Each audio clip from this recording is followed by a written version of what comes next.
Hi, Kiana. Thanks for joining me today. Hi, Phoebe. Thank you. Tell me who you are and what you do, a little bit about your background. My degree is in nutrition. I also have a minor in plant science. I'm a yoga teacher. I'm passionate about Ashtanga yoga and now prenatal yoga. I'm kind of like halfway through my doula certification to become a birth doula.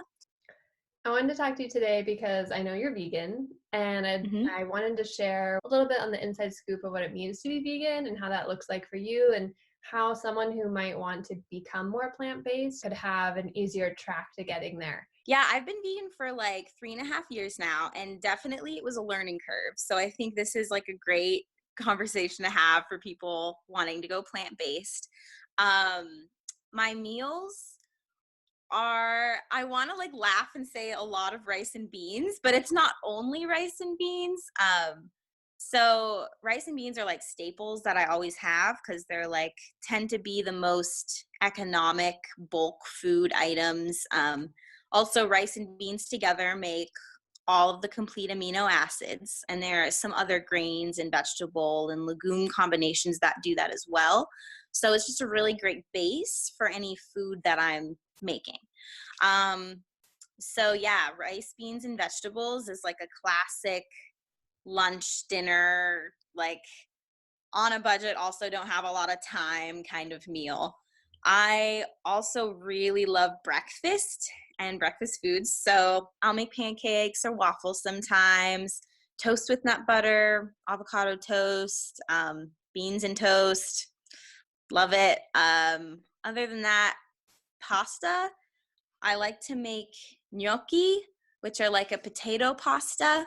Um, and sometimes I'll do like a mock cheese sauce if I'm really trying to go like all in. Other than that, pasta and tomato sauce is like something I love. We will do a lot of spring roll nights. So we'll get like tofu and we'll just like fry up some tofu and cut a bunch of veggies, soak some rice noodles, and then get the rice paper and we'll do a make your own spring roll kind of thing. And those are probably my favorite things to eat.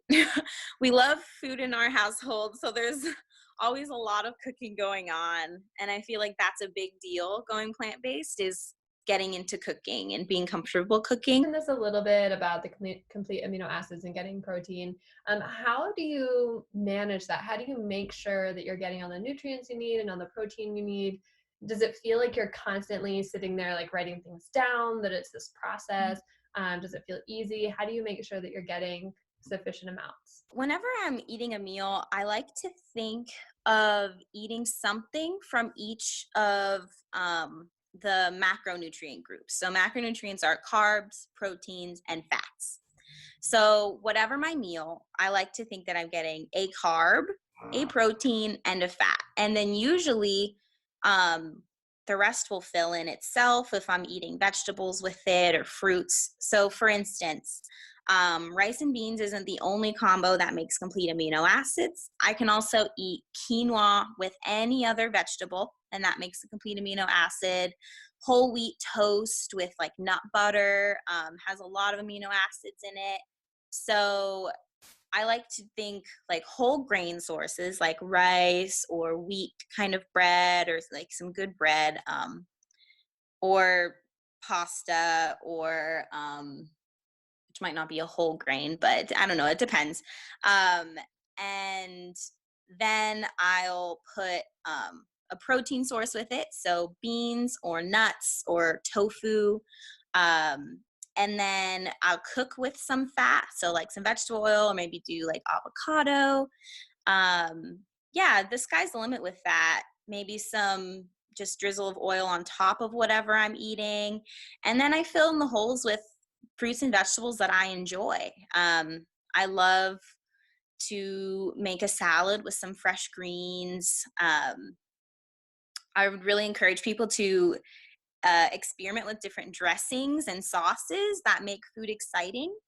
I've learned being vegan that, thinking about it in terms of like protein, carbs, and fats, like sounds a little bit boring. But adding spices, adding oil, different oils and flavors, and making up my own sauces just totally changes the game. So if I think of those like three key things and then filling in my favorite fruits and vegetables during the day, I haven't felt like I've had any holes. Um, and it's worked with me. I've gotten my blood work done many times and haven't had any deficiencies. So that's kind of my key thing, tuning into myself and just feeling like, am I still hungry after that? Or do I feel like that wasn't enough in any way? Yeah, just kind of having that inner intuition and also going by those three things. I've never really felt like I've been deprived of anything. Sometimes I'll get like a craving for, lately it's been like a fried egg, which is like a really random thing.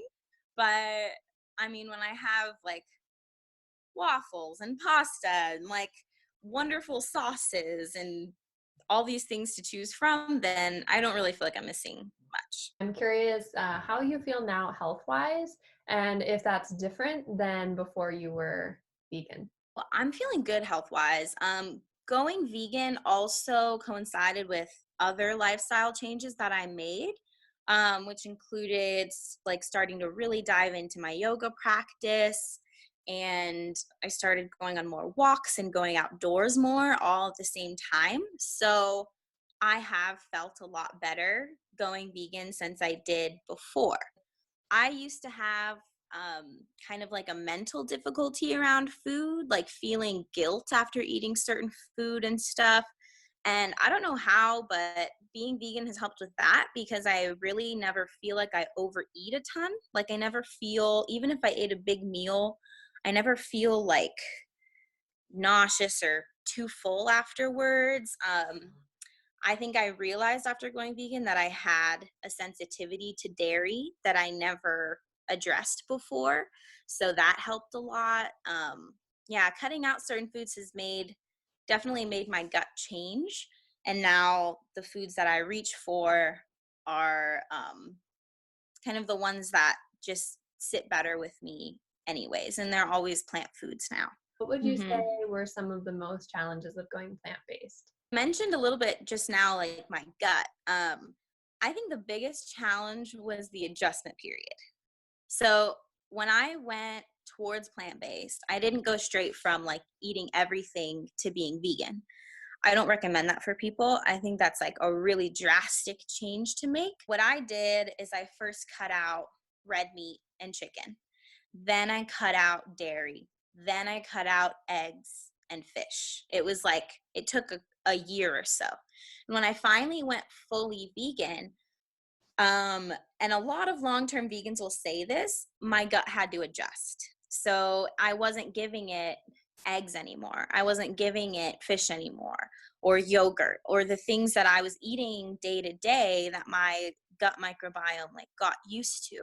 So what that means, while my bacteria were adjusting, getting new bacteria to digest the new foods I was eating, I experienced some gas, some bloating, just all around discomfort. And that lasted about a week or so. So the switch happened pretty quickly for me, but I was already mostly plant based. So that's just something that I hear a lot too. Is like people try to go vegan and their belly doesn't feel very good. It did take an adjustment for me. If you were to give one piece of advice to somebody who is a meat eater but wants to become more plant-based, maybe not 100%, maybe 100%, what would be one like keystone that you'd give to them as far as transitioning to be more plant-based? My biggest piece of advice would be, and it's pretty simple, stop buying what you don't want to eat. So often we'll be in the grocery store, and I know I have my own route in the grocery store. I always have the places I go. But if you're trying to change your diet, just stay away from like the cheese section and the meat section. Just simply don't buy the things you don't want to eat as much.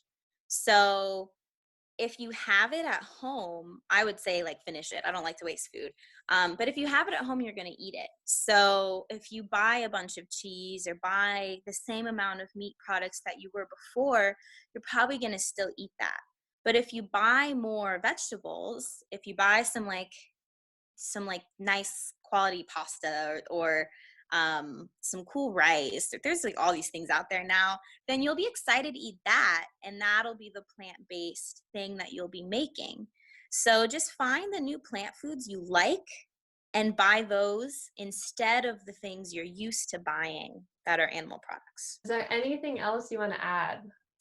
I guess my last bit of advice would be like, don't be too harsh on yourself. It's difficult and it might take time, and stick with it unless it's like totally hurting you and you're really not liking it. Like, just try and see it through for a few weeks. Stick with it for more than 1 week and really, really get a feel for how it's changing you. Thank you so much for everything that you shared today.